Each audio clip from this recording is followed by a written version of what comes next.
Hello students, I hope you all are doing very well. Exercise 1A, Mathematics Book 3D3, 7th edition. Okay. First question, solve each of the following equation.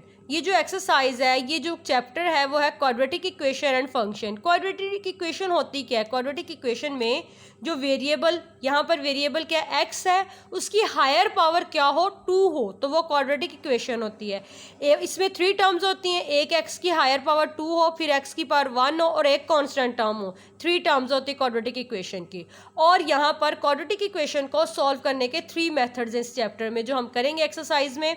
First वाला है factorisation, फिर bye completing square, third one quadratic formula. तो यहाँ पर जो question 1 है उसने कहा solve each of the following equation. उसने ये नहीं कहा कि किस मेथड से करें, बट यहाँ पर हम क्या करेंगे, फैक्टराइजेशन के मेथड से इसे सॉल्व करेंगे.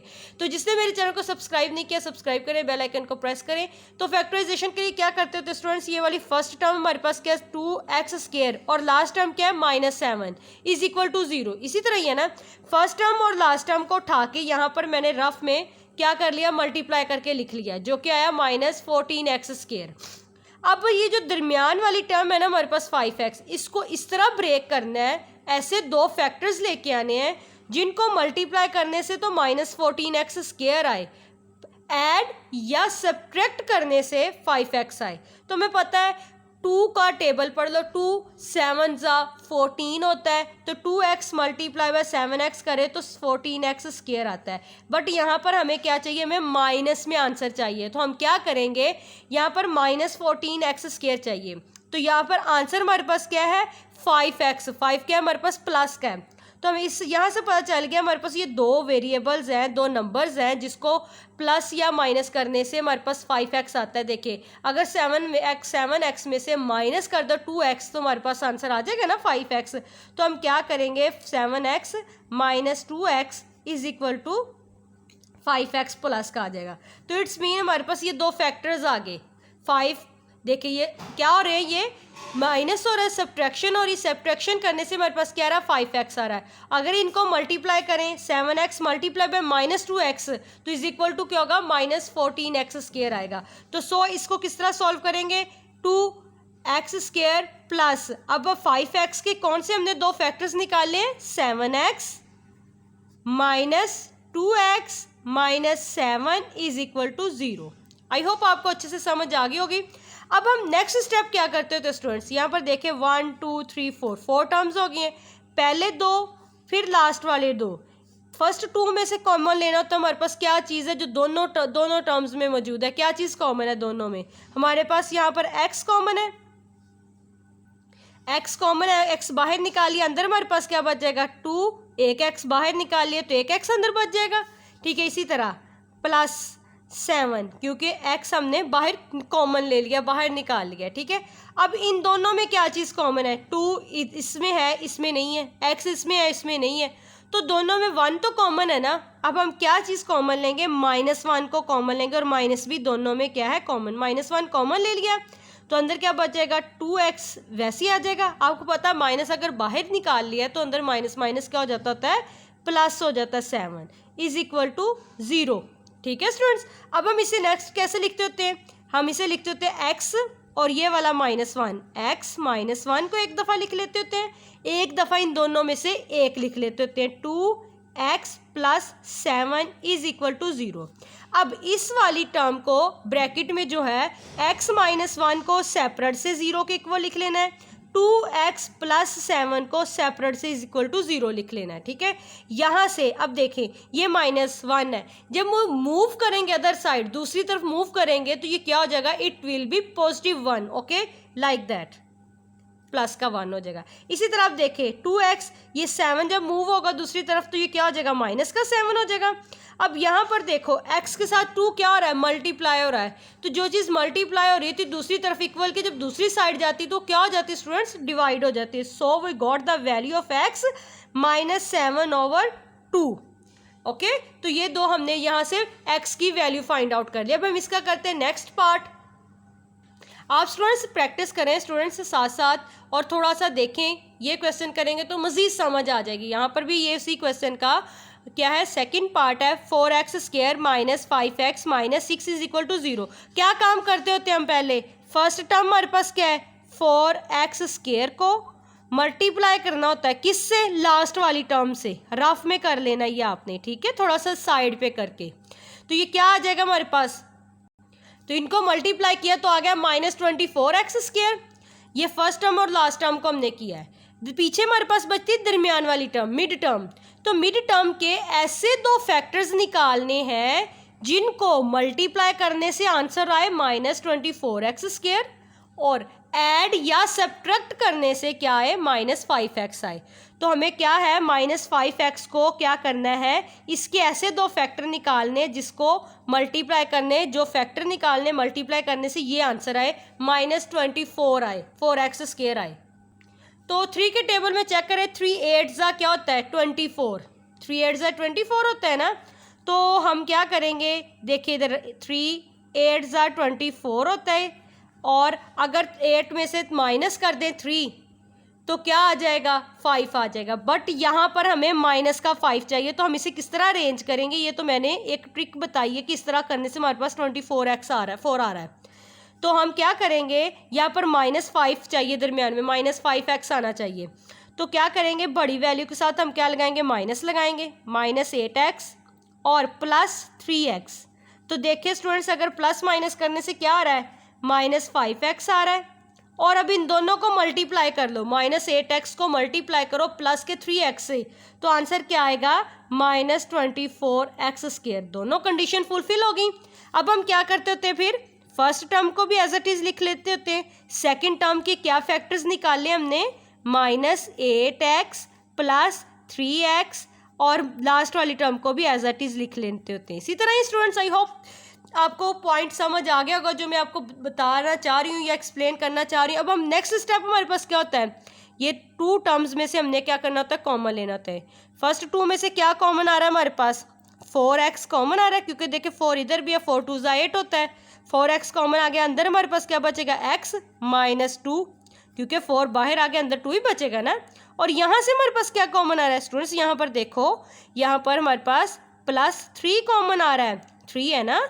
तो अंदर क्या बचेगा, x -2। एक चीज़ का ख्याल रखना है, जब यहाँ पर कॉमन जो अंदर ब्रैकेट में आएगा ना x -2, तो यहाँ से आपको रियलाइज़ होना चाहिए कि जो इधर बनेगी ना ब्रैकेट, वो दोनों क्या होंगी, सेम होंगी।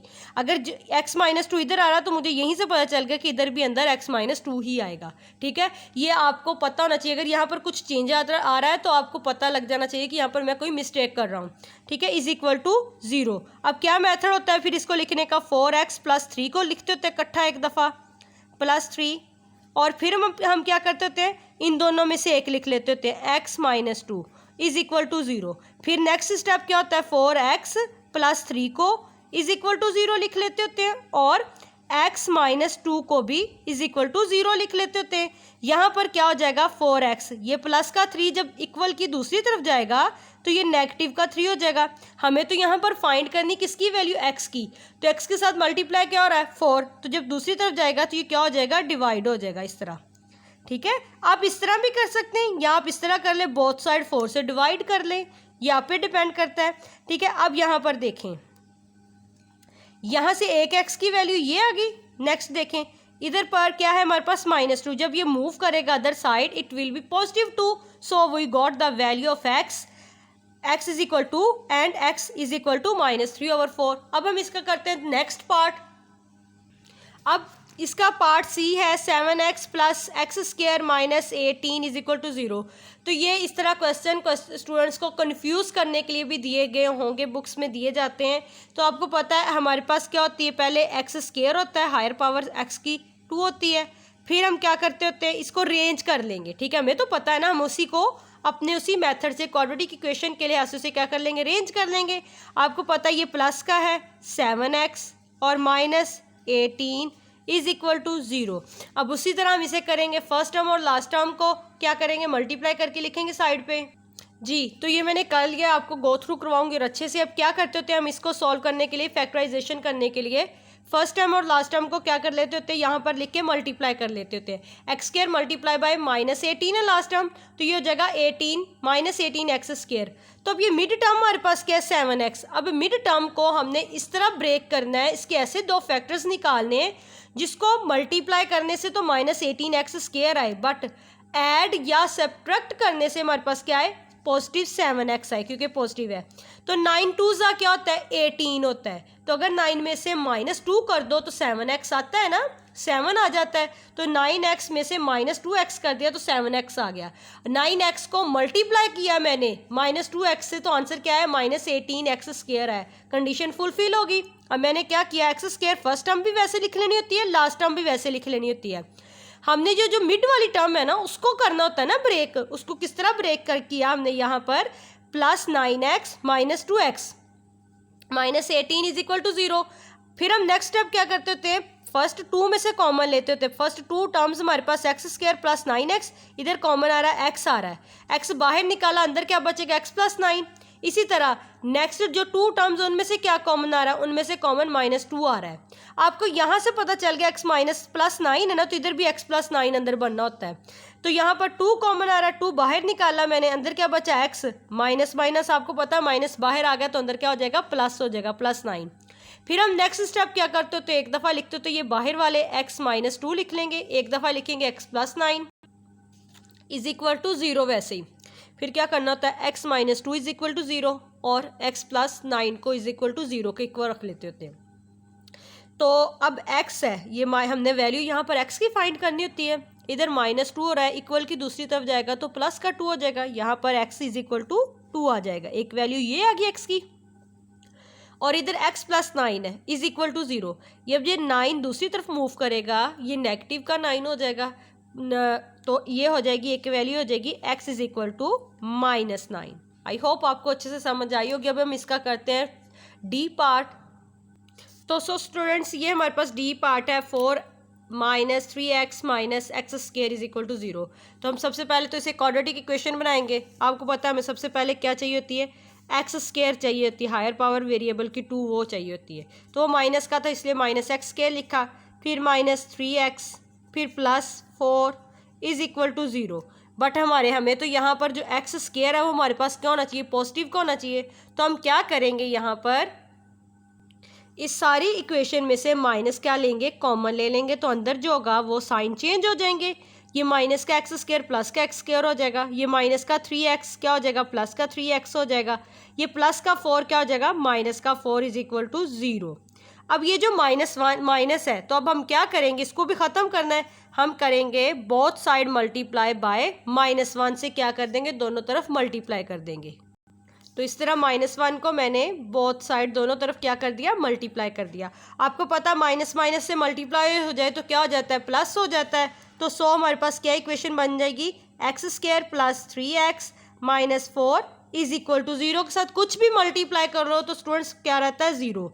अब ये हमारे पास बन गई क्वाड्रेटिक इक्वेशन। अब हम इसकी फैक्टराइजेशन करेंगे सेम पीछे वाले मेथड से ही। तो हम इसके लिए क्या करते होते थे, फर्स्ट टर्म और लास्ट टर्म को क्या करते होते थे, मल्टीप्लाई करके लिख लेते थे। वो मैंने मल्टीप्लाई किया तो हमारे पास आया -4x², क्योंकि फर्स्ट टर्म है x², लास्ट टर्म है -4, मल्टीप्लाई किया -4x² आया। तो ये ट्रिक होती है ना, क्योंकि ये जो मिड टर्म होती है हमने इसको इस तरह ब्रेक करना होता है, इसके ऐसे 2 फैक्टर निकालने होते हैं जिसको ऐड या सब्ट्रैक्ट करने से ये मिड टर्म आए, उसी को मल्टीप्लाई करने से हमारे पास जो मल्टीप्लाई करके लास्ट और फर्स्ट और लास्ट टर्म को मल्टीप्लाई करके आंसर आया होता है ना, वो आए। तो हमने फर्स्ट और लास्ट टर्म को मल्टीप्लाई करके लिखा तो आया -4x²। मिड टर्म हमारे पास क्या है, 3x। अब ये 3x को किस तरह ब्रेक करना है, ऐसे करना है कि इसको मल्टीप्लाई करने से ये -4x² आए और ऐड या सब्ट्रैक्ट करने से ये 3x आए। तो हमें पता है 3 तो अपने ही टेबल में जाता है। तो अगर हम 4x में से -1x कर देंगे तो आंसर हमारे पास क्या आ जाएगा, 3x, और 4x को मल्टीप्लाई कर देंगे -1x के साथ तो आंसर क्या आएगा, -4x² आ जाएगा। ये वाली कंडीशन फुलफिल हो गई।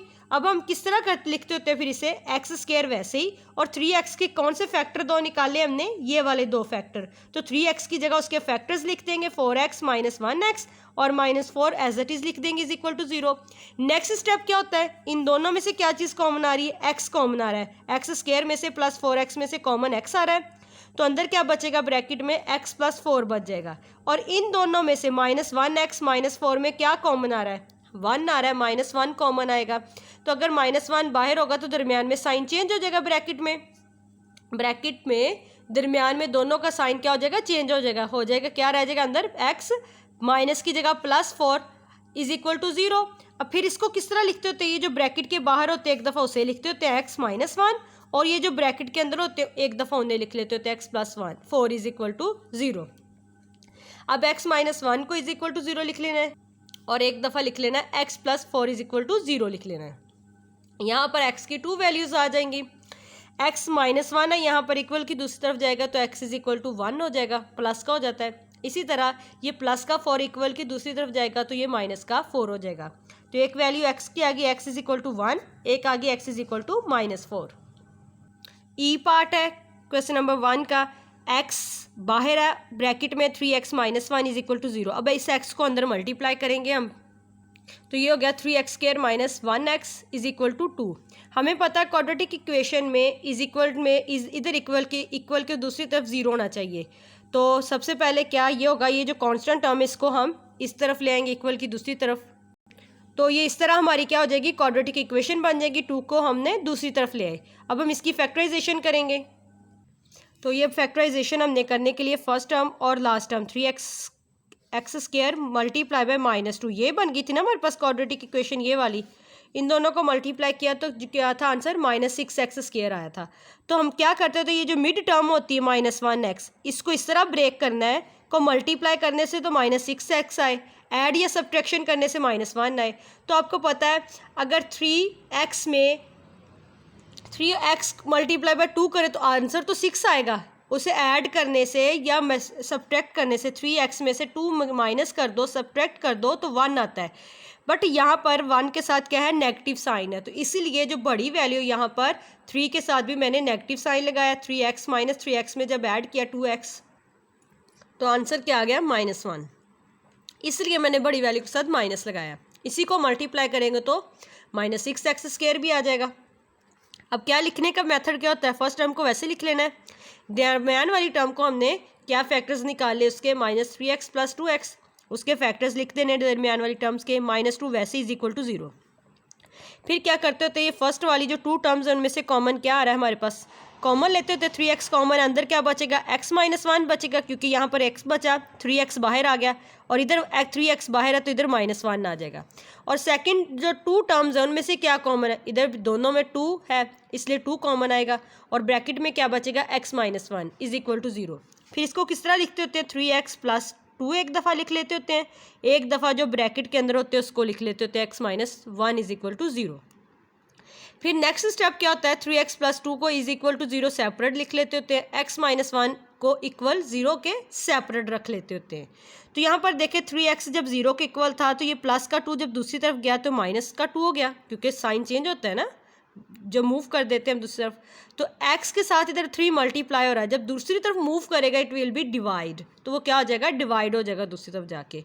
इसी तरह x - 1 है, जब दूसरी तरफ जाएगा इक्वल के तो ये प्लस का 1 हो जाएगा। So we got the value of x is equal to 1 and x is equal to -2/3। अब इसका नेक्स्ट पार्ट करते हैं हम। f पार्ट है 7 - 3x into x + 2 is equal to 4। इसको क्या करना है, मल्टीप्लाई करना है। तो क्या करेंगे, मल्टीप्लाई करने का तरीका ये है, इस 7 को पहले x + 2 से मल्टीप्लाई करेंगे, फिर -3 को x + 2 से इस तरह मल्टीप्लाई करेंगे। तो मल्टीप्लाई करके लिखते हैं, 7 को x से किया 7x, 7 को जब 2 से मल्टीप्लाई किया तो 14, -3x को x से मल्टीप्लाई किया तो -3x² हो जाएगा, -3x को जब प्लस के 2x से मल्टीप्लाई किया तो क्या हो जाएगा, -6x। तो हमारे पास ये चीज़ आ गई। आपको पता है क्वाड्रेटिक इक्वेशन में x की हायर पावर 2 होती है, उसे हम सबसे पहले लिखते होते हैं, तो अब हम इसे अरेंज करेंगे। पहले x² लिखेंगे, तो x² किसके साथ है, -3x² आ जाएगा। फिर x वाली वैल्यूज़ आएंगी, +7x -6x +14, ये हमने इसको रेंज करके लिख लिया। अब ये जो 4 है, क्योंकि क्वाड्रेटिक इक्वेशन में इक्वल की उस साइड क्या होता है, 0 होता है, तो ये 4 इधर ले आएंगे। जब ये मूव करेगा इस साइड तो ये क्या हो जाएगा, नेगेटिव का 4 होगा इज इक्वल टू 0। अब ये 7x में से जब माइनस होगा 6x तो क्या बचेगा आंसर में, प्लस का 1x, क्योंकि बड़ी वैल्यू के साथ प्लस है। इसी तरह जब 14 में से -4 होगा तो क्या आंसर आएगा। तो अब हम क्या करेंगे, यहाँ पर नेगेटिव है, आपको पता है ये पॉजिटिव वैल्यू होनी चाहिए x² हमारे पास। अब क्या करेंगे, कॉमन ले लेंगे माइनस इनमें से, इस इक्वेशन में से ना। जब माइनस को कॉमन लेंगे तो साइन चेंज हो जाएंगे, जो माइनस वाला है वो प्लस का हो जाएगा, प्लस वाले माइनस के हो जाएगा, हम ये हो जाएगा -1x। तो अब ये बाहर माइनस आ गया, इस माइनस को ख़त्म करने के लिए -1 से क्या करेंगे, बोथ साइड मल्टीप्लाई करवा देंगे। -1 को बोथ साइड मल्टीप्लाई कराया तो जिससे ये क्या हो गया, प्लस का। अगर आपको पता 0 के साथ कुछ भी मल्टीप्लाई करवा दो तो क्या रहता है, वो 0 ही हो जाता है। ठीक है, इधर आएगा मल्टीप्लाई -1 इधर 0 के साथ भी। तो अब हम इसके क्या करेंगे, फैक्टराइजेशन करेंगे जिस तरह प्रीवियस क्वेश्चन में किया हमने। तो ये हमारे पास क्वाड्रेटिक इक्वेशन बन गई थी ये वाली। तो इसको आपको पता फर्स्ट टर्म और लास्ट टर्म को मैंने मल्टीप्लाई करके लिखा जो क्या है -30x²।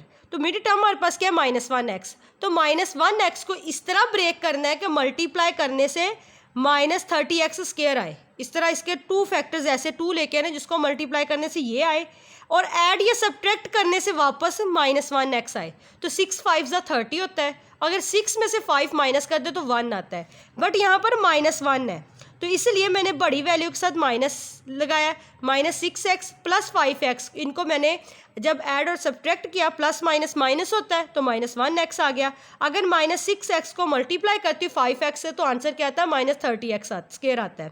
तो फिर हमने क्या लिखा, 3x²। वैसे ही ये जो दरमियान वाला -1x है उसके कौन से फैक्टर थे हमारे पास, -6x + 5x, वो फैक्टर्स लिखे इसके, और -10 वैसे एज इट इज़ आ गया = 0। तो फिर नेक्स्ट स्टेप क्या होता है, ये जो फर्स्ट 2 टर्म्स होती हैं इनमें से क्या चीज़ कॉमन आ रही है, दोनों में 3x कॉमन है। पीछे अंदर क्या बचेगा ब्रैकेट के, इधर से एक x बच जाएगा और इधर से 2 बच जाएगा, वो ब्रैकेट में लिख दिया। और लास्ट वाली जो 2 टर्म्स उनमें से दोनों में क्या कॉमन, उन दोनों में 5 कॉमन है। तो ब्रैकेट में क्या बचेगा, x - 2। तो हम इसे किस तरह लिखते होते, एक दफ़ा तो जो ब्रैकेट के बाहर होते उसे लिखते होते 3x + 5, और एक दफ़ा जो ब्रैकेट के अंदर होते उसे लिखते होते x - 2, और सेम उसी तरह = 0 साथ चलता आएगा। नेक्स्ट स्टेप में क्या करते होते हैं, 3x + 5 को = 0 सेपरेट लिख लेते होते हैं, x - 2 को = 0 के सेपरेट लिख लेते हैं। तो यह क्योंकि यहाँ पर x की 2 वैल्यूज़ हमें निकल आती है हमारे पास, तो 3x जब = 0 था तो 5 जब दूसरी तरफ मूव किया तो ये -5 हो गया। जो भी चीज़ 3x के साथ मल्टीप्लाई हो रही होती है वो दूसरी तरफ जाके क्या हो जाती है, डिवाइड हो जाती है। तो इधर 3 क्या हो रहा था, x के साथ मल्टीप्लाई हो रहा था, दूसरी तरफ जाके ये क्या हो गया, डिवाइड हो गई। हेयर यहाँ पर हमने क्या कर ली, x की वैल्यू हासिल कर ली जो कि है x = -5/3। तो सेकंड वैल्यू x की क्या आएगी, क्योंकि x -2 है तो दूसरी तरफ जाएगा तो ये पॉजिटिव का 2 हो जाएगा। तो we got the value of x = 2। I hope students आपको अच्छे से समझ आ गई होगी। तो प्लीज़ मेरे चैनल को सब्सक्राइब करें, अपने फ्रेंड्स का शेयर करें। Thank you for watching. अल्लाह हाफिज़।